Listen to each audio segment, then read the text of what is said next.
want to dive right into this issue because, I start the show today usually not angry. I'm usually in a pretty good mood, and I'm looking forward to the topics, and I still am.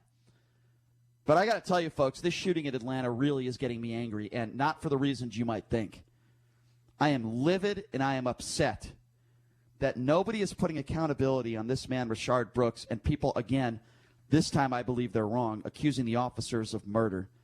This is not murder. I'll explain why. Now, if you don't know what I'm talking about, Rayshard Brooks is the man that was shot and killed by police in Atlanta. He fell asleep in a drive-thru at a Wendy's in Atlanta. Now, the officer, somebody called 911. It's still not clear whether it's someone in line or somebody at the Wendy's, but somebody called 911. The officer showed up. He falls asleep in his car. He was just driving. Smells of alcohol, clearly drunk. And the officers are being very nice to him and say, hey, I need you to get out of there. He falls asleep again. And then they said, okay, you got to pull over, go into a parking lot there. No escalation, but clearly there's something not right, and the officers noticed that. He was drunk. First of all, let's just start right here. You're an idiot if you're driving drunk. Let's just start right there. So, Rayshard Brooks, this is audio of him admitting to the officers that he was too drunk to drive. Have a listen to this. This is before the shooting. I can't blame nothing on her. It was my decision. I said, hey, if she can't get her order together, and I'm not feeling uptight right now, I should park right here. Go to sleep. I'm not feeling, I'm just not feeling right. What do you mean you're not feeling right? Like I do said, you think maybe that you had too much to drink and you realized that you shouldn't drive, so you parked? I mean, would that be accurate to say? Yes, sir. All right, so he's basically admitting he was drunk. So now comes the point where he's trying to convince the officer to let him walk home. By the way, the officer is in no position where he has to let him walk home. Clearly, and I mean clearly, the officers can see that there's something not right, and he's drunk.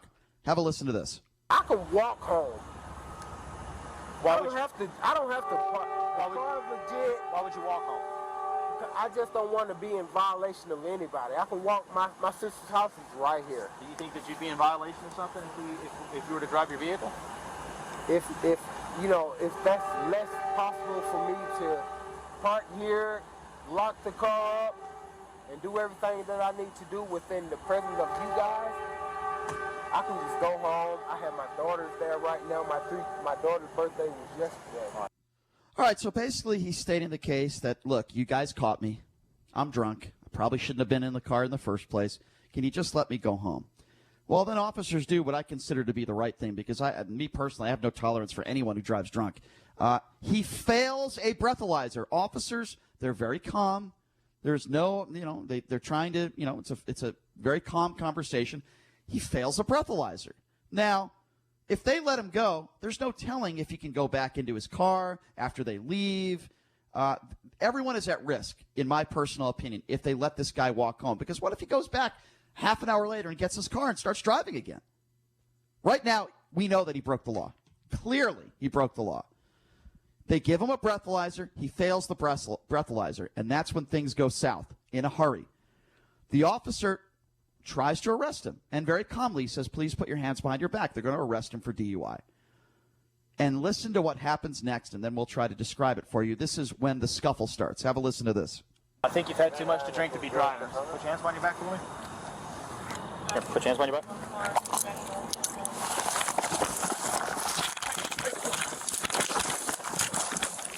Hey, stop fighting. Stop fighting. Stop fighting. Stop fighting. You're going to get tased. You're going to get tased. Stop. Mr. Ross. Stop. Come on, man. Stop. You're going to get tased. Mr. Ross. Hands off the taser. Hands off the taser. Stop fighting. Hands off the taser.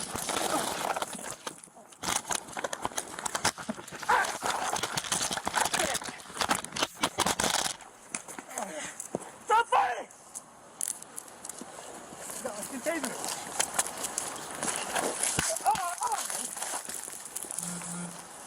Oh, 63.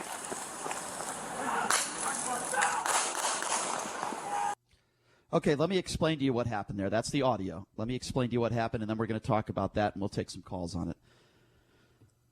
He did more than just resist arrest when they tried to handcuff him.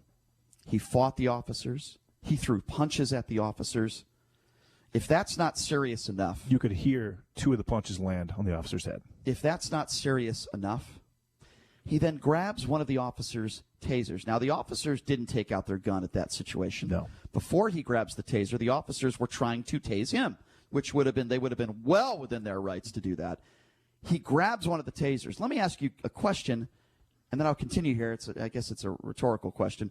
How dumb of an individual do you have to be? I don't care if you're drunk or on drugs, to grab an officer's taser and throw punches at the officer. Then he grabs one of the tasers successfully, sadly, and he runs. But here's what got him killed. None of that stuff necessarily got him killed. No. What got him killed is as he's running away from the officer, if he was just running away with the taser, he'd still be alive today probably. He turns around, and by the way, this is a fact. I'm not making this up. If you watch the video, you can see it. He turns around, points the taser at one of the officers, and shoots the taser at one of the officers.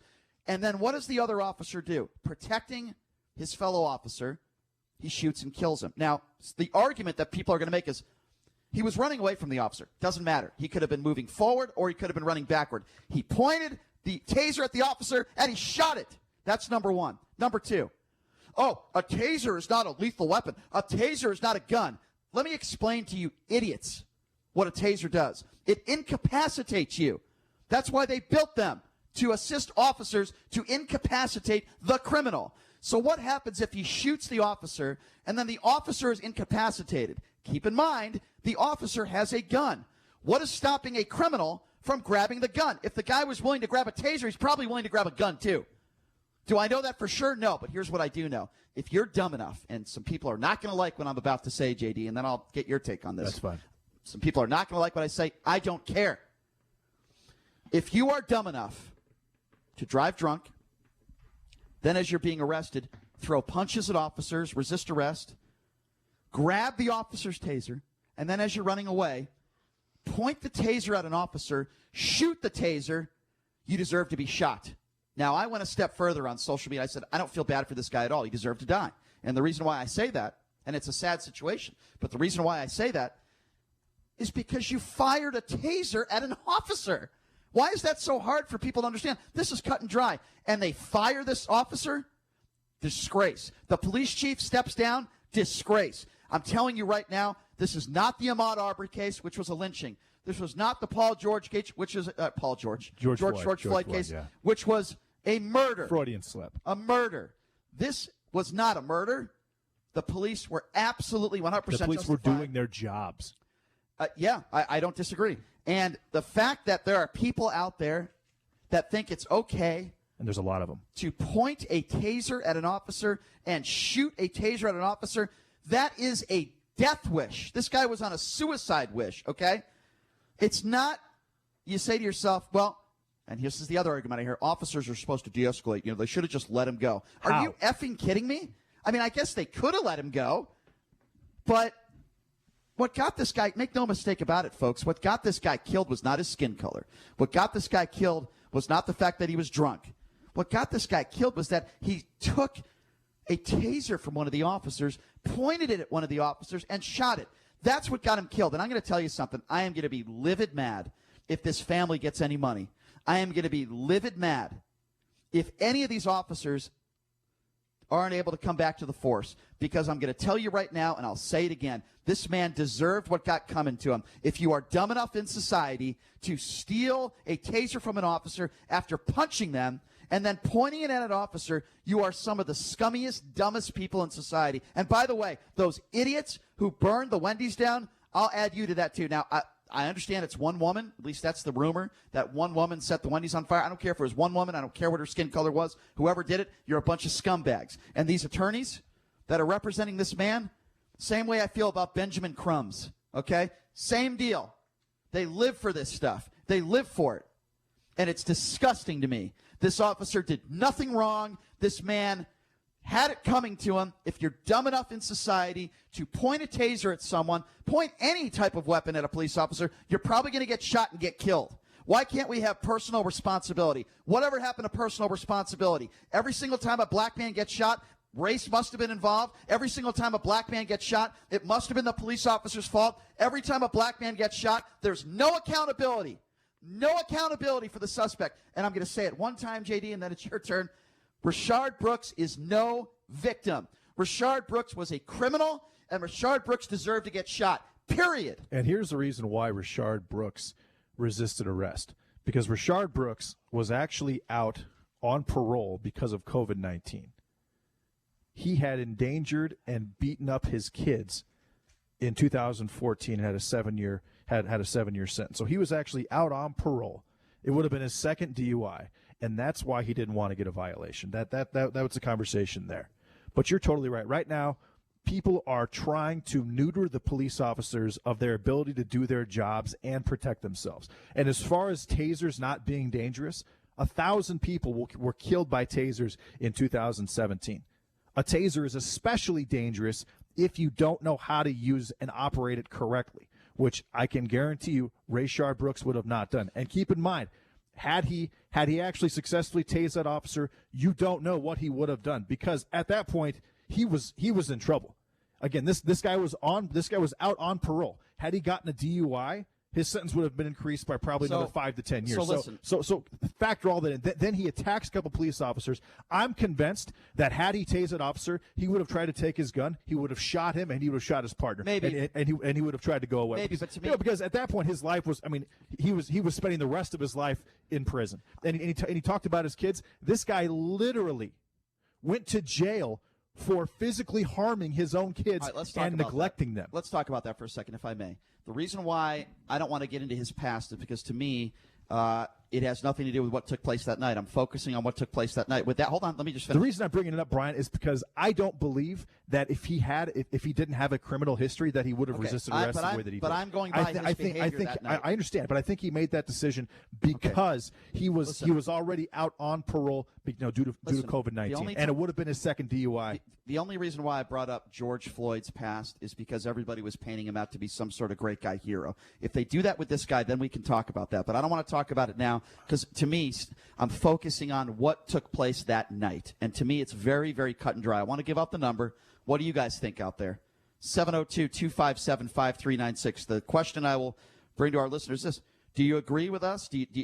I'll go by my statement. Do you think the man deserved to be shot and killed for what took place that night? Do you believe, as I believe, that when you point a taser at an officer and you shoot a taser at an officer, you're probably going to get shot and you probably are going to die and you probably deserve it because you're an idiot? Or are you going the other route? Are you going with Rayshard Brooks' family and attorneys that are saying this man didn't deserve to die, they should have let him go, it should have never gone that far?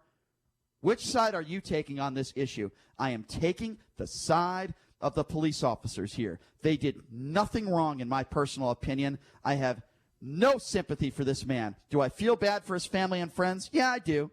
I don't feel bad for him one bit.